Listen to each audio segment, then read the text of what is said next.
Good morning, sir. My name is Christopher Agadi, Block A po.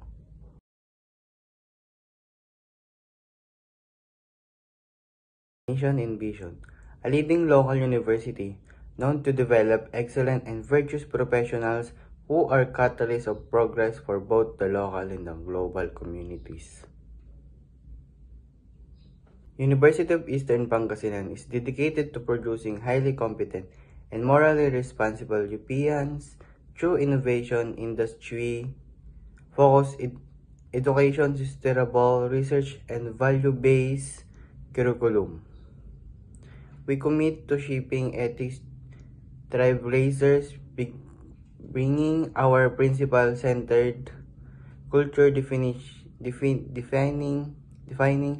our values of makajos, marunong, at malinis,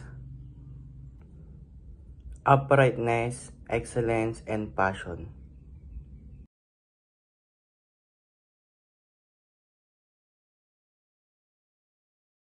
Ang natutunan ko sa networking ay pundasyon para sa sino mang nais intindihin kung paano konekta ang mundo ng teknolohiya.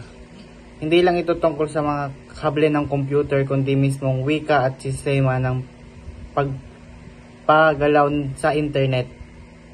Sa kursong ito, matututunan ko ang batayang konsepto na nagsisilbing gabay sa mga komplikadong larangan ng IT.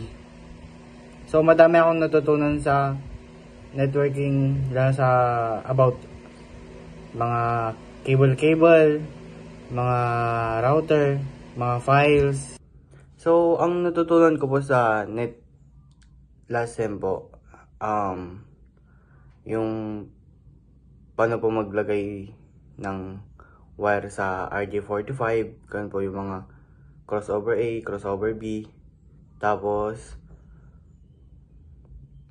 kung ano yung arrangement ng mga kulay-kulay, tapos at kung paano mag-lock ng RJ45, at kung